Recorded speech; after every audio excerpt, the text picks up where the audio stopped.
Aux invités, la première, c'est M. Lessard qui va répondre en premier. La première et non la moindre, hein? Que proposez-vous pour débloquer la situation politique actuelle et favoriser un renouveau politique au Québec? Alors, à cette grande et brillante question, je vais répondre simplement qu'il faut oser. Le programme de Québec solidaire est quelque chose d'exceptionnel. C'est un programme qui peut susciter l'engouement pour autant, comme le disait Gabriel, qu'on soit capable de le faire entendre et de le faire connaître, de le démystifier auprès de la population. C'est pourquoi je pense que pour débloquer la situation politique et pour favoriser un renouveau politique, on a tout intérêt dans les prochains mois à faire parler de nous, à s'engager dans une conversation avec la population du Québec. Il y en a peut-être qui l'ont vu. Quand j'ai fait mon discours inaugural du lancement de ma campagne, j'ai lancé une initiative qui s'appelle l'Alliance populaire, en fait vers l'Alliance populaire. L'idée étant de dire que dans tout le débat, la discussion qu'on a en ce moment pour déterminer si on veut ou non s'allier avec telle ou telle force de la société civile, l'idée qu'on sorte de notre parti et qu'on aille voir ce que les gens en pensent me semblait judicieuse. Parce qu'au final, Québec solidaire, c'est un véhicule dans lequel on convie tous ceux et celles qui ont envie que ça change. Et ces gens-là ne sont pas tous membres de Québec solidaire. Et pour moi, je trouvais ça important si on a une vision d'ensemble pour le Québec en général, si on a véritablement envie de changer le quotidien des Québécois et des Québécoises dans les prochaines années, et dès 2018, il faut leur demander à eux comment ils veulent que ça se fasse. Ça ne se fera pas seulement entre nous, ça va se faire avec l'ensemble du Québec. Et ce moyen de communication-là, qui n'est rien d'autre dans le fond, qui est surtout d'abord un sondage en ligne, demande aux gens: est-ce que vous voulez, sur quelle base vous voulez faire une alliance? Est-ce que vous voulez en faire une? Est-ce que vous ne voulez pas? Avec qui vous avez envie de la faire? Et je trouve ça intéressant parce que de demander ça à des gens qui ne sont pas seulement dans notre parti, c'est dans le fond d'essayer de tâter le pouls du terrain véritable, d'essayer de comprendre où les gens se situent. Mais au-delà de tout ça, ça nous amène à devoir nous positionner, à nous questionner sur ce qui est dans l'intérêt du Québec. Je vais parler tout à l'heure de ce que je pense, moi, personnellement, être dans l'intérêt du Québec, mais ce que je tiens à dire, c'est que peu importe la décision qui sera prise au prochain congrès, c'est cette décision-là que je vais porter. Parce que dans tous les cas de figure, j'arrive pas à imaginer qu'on puisse s'embarquer dans autre chose qui consiste à défendre nos valeurs et notre programme. Alors ça, je trouve que c'est très important à mentionner. Pour qu'il y ait un renouveau au Québec, pour qu'on débloque la situation, il faut faire tout ce qui est en notre pouvoir pour qu'en 2018, les valeurs et le programme de Québec solidaire soient en partie ou en totalité véhiculés par ceux qui auront le pouvoir à l'Assemblée nationale. On vit dans un système démocratique infect, comme le disait René Lévesque, et une des premières choses, je pense, qu'on a intérêt à amener pour que tout ça change, c'est la réforme du mode de scrutin. Et ça, c'est indispensable pour changer l'ensemble du portrait, l'ensemble des dynamiques qui ont lieu et courent dans notre société, l'ensemble des choses qui font qu'on dit « vous êtes bien fin, on vous aime bien, mais non, non, je vais devoir voter stratégique ». Il faut que ça cesse, puis on peut le faire en 2018. Je vous invite à le considérer. Merci. Merci beaucoup, Jean-François. Alors, maintenant, M. Nadeau-Dubois, que proposez-vous pour débloquer la situation politique actuelle et favoriser un renouveau politique au Québec? Je trouve ça intéressant que ce soit la première question qu'on pose parce que dans les derniers mois, je dirais même dans la dernière année, c'est la question qui m'a tourmenté et c'est cette question-là qui m'a donné envie de démarrer la tournée Faut qu'on se parle, dont vous avez probablement entendu parler. C'est pour ça que j'ai réuni l'équipe que j'ai réunie à ce moment-là. Je me suis entouré de gens qui se posaient aussi cette question-là. On avait tous cette impression-là que l'avenir politique était bloqué, qu'il fallait, et on est allé sur le terrain pendant 3 mois.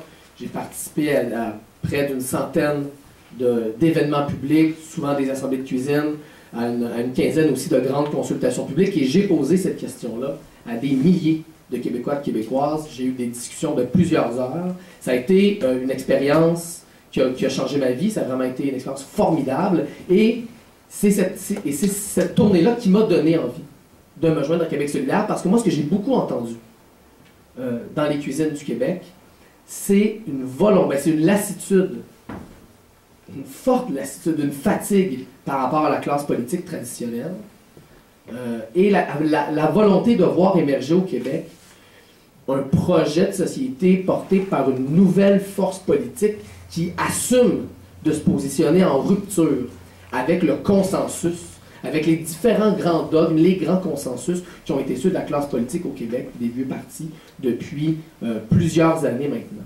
Et moi, je pense que cette force politique-là, ça peut être Québec solidaire. Et c'est la raison pour laquelle je me suis impliqué au parti. Je pense cependant qu'il y a encore des défis devant nous pour qu'on incarne réellement cette force-là. J'en nomme seulement deux, parce qu'on n'a pas beaucoup de temps. Premièrement, il faut sortir de Montréal. Ça, c'est un défi majeur. Et une des manières de faire ça, c'est d'aller chercher en région des candidatures fortes, connues, reconnues dans leur milieu, des candidatures d'importance. Moi, dans les dernières années, là, à travers les différentes tournées que j'ai faites, j'en ai rencontré de ces gens-là. Et si vous me donnez votre confiance comme porte-parole, ça va être un de mes chantiers prioritaires, d'aller revoir ces gens-là et de leur dire là, c'est le temps de se mettre à l'action, c'est le temps de prendre nos responsabilités. Il faut se présenter pour Québec solidaire. Ça, c'est une première chose, des candidatures fortes et d'importance en région. Deuxième élément que j'ai effleuré tout à l'heure, c'est la question de la mobilisation. À Québec solidaire, on a l'habitude de dire qu'on est un parti processus, qu'on est une partie des urnes et de la rue. Mais je pense que dans ce processus-là, la prochaine étape, c'est de transformer la forme de militantisme qu'on propose. Moi, ce que j'ai beaucoup entendu dans les cuisines du Québec, c'est on veut s'impliquer concrètement. On veut que les choses changent, mais on ne sait pas où aller. On n'a pas d'espace, de lieu pour aller faire de la politique, pour changer les choses. Et le fait de prendre une carte de membre de parti, d'aller dans des assemblées générales, dans des investitures, dans des débats sur un programme, une plateforme électorale, ça ne nous intéresse pas. On trouve ça plat. Et là, je caricature un peu, mais on a envie d'une forme de militantisme plus concrète, axée sur des campagnes précises qui permettent de faire des gains concrets pour changer la vie des gens. Et ça, à travers le monde, il y a plein de partis qui ont tenté justement de se transformer pour s'inspirer davantage des mouvements sociaux. Je ne dis pas que ce qu'on fait aujourd'hui et que le processus démocratique à QS n'est pas important. C'est super important, il faut qu'il reste en place, mais je pense qu'il faut développer une autre forme de militantisme dans notre parti, en utilisant notamment les nouvelles technologies. Dans les dernières années, je suis allé aux États-Unis, je suis allé en Grèce, je suis allé un peu partout rencontrer des gens dans des partis qui ont tenté des expériences, et je pense qu'on est rendu là à Québec solidaire. Et donc, le renouveau politique, là, pour moi, il passe par là. Il passe par la transformation de Québec solidaire en une force politique de premier plan. Je vous ai donné 2 moyens que j'envisage pour opérer cette transformation-là. Et ça, pour moi, c'est ça la vraie priorité. Il y a aussi le débat sur les alliances, sur la convergence, sur qu'est-ce qu'on fait avec les autres partis. Je vous partagerai ma position dans la deuxième question, mais je pense que c'est ça le grand piège à éviter. C'est éviter de croire que l'avenir de notre parti passe par ce que font les autres partis. L'avenir de notre parti, c'est ce qu'on va construire comme force politique sur nos bases, ce qui ne veut pas dire d'ignorer les autres ou de ne pas leur parler. On y reviendra en temps et lieu. Alors, merci beaucoup, Gabriel. Maintenant, M. Lafrenière, comment proposez-vous débloquer la situation politique actuelle et favoriser un renouveau politique au Québec? C'est bon. Bon, bref, qu'on est dans le même parti, vous allez voir qu'il y a quand même quelques similitudes. C'est une chance. C'est une chance, c'est ça. Mais il y a des nuances. Fait que c'est ça qu'on va voir un petit peu. Alors, moi, ce que je propose, vous l'avez vu un peu tantôt dans ma présentation, je suis un gars de terrain, je pense qu'il faut continuer d'essayer de développer des liens avec les mouvements sociaux. On l'a essayé depuis longtemps, je sais qu'on a assisté un bilan peut-être mitigé, mais donc pour moi, ce que ça veut dire, c'est qu'il va falloir faire un peu, faire preuve d'audace et peut-être prendre des nouveaux canaux. J'entendais beaucoup de gens hier dire qu'on peut le déplorer, là, mais il semble que malheureusement, les centrales syndicales, ou en tout cas plusieurs d'entre elles, ont décidé peut-être d'appuyer le Parti québécois aux prochaines élections. Mais il y a des moyens de contourner ça. On en a ici, des membres sont impliqués dans les mouvements syndicaux à QS. On peut développer des canaux et pousser peut-être de ce qu'on appelle le renouveau syndical. Moi, je pense qu'il va falloir que Québec solidaire trouve une façon de collaborer à ça. Trouve aussi une façon de tisser des liens, et c'est ce que j'aime dans le chantier du renouveau, tisser des liens aussi avec des individus fortement impliqués dans les mouvements communautaires, mais aussi à les rejoindre, parce que ça fait quand même pas si tant d'années que ça qu'on voit l'émergence de mouvements citoyens Hein, on les a vus sur la question du gaz de schiste, sur la question du pétrole actuellement. Toutes ces questions-là, on voit l'émergence qui ne sont pas aussi structurées que ceux avec on est habitué de voir, mais qui prennent beaucoup d'importance. Et comme j'amène souvent aussi la question de la gauche municipale. Parce qu'il y a une candidate ici qui était là tantôt, avec qui j'ai un petit peu discuté. Alors moi, je pense qu'il faut tisser des liens là-dessus.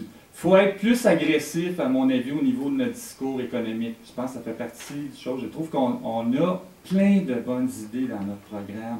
Mais nous, juste qu'on n'arrive pas à les sortir. On n'a pas réussi, à mon avis, à date, à donner une cohésion dans le cadre d'une plateforme électorale pour les 4 prochaines années. Parce qu'un programme, il y a plein d'idées, mais justement, il n'y a pas de calendrier, il y a des affaires. On ne peut pas réaliser tout en 4 ans, et on va s'entendre là-dessus. Il va falloir se pencher sérieusement sur ça va être quoi notre plan de match là-dessus et qu'est-ce qu'il faut dire au niveau économique pour la prochaine élection. Je pense que ça, c'est super important pour vraiment se démarquer du discours néolibéral, à mon avis. Et je termine, il faut aussi s'appuyer quand même, on l'a vu, ça nous a été utile sur ne pas négliger l'impact des mobilisations citoyennes. Juste des exemples très récents. Puis j'inclus là-dedans, parce que ça a fait partie de la victoire de Manon, les citoyens de la circonscription se sont mobilisés pour défendre leur circonscription. Je pense que c'est fondamental de noter ça et d'en tenir compte. Mais aussi, par exemple, ce qui vient de se passer avec les gens qui ont protesté contre les salaires à Bombardier ou la question des paradis fiscaux. C'est des pressions populaires qui ont mené ça. Et même si les victoires ne sont pas toujours évidentes, c'est peut-être que le rapport sur les paradis fiscaux va se faire tabletter, j'en sais trop rien à ce moment-ci, mais il y a quand même, on a forcé quand même le gouvernement à donner une réponse. On les force à se positionner, à se préoccuper de ces questions-là. Ce n'est pas complètement inutile. Il faut, après ça, percer le terrain là-dessus. Voilà. Merci beaucoup, M. Lafrenière.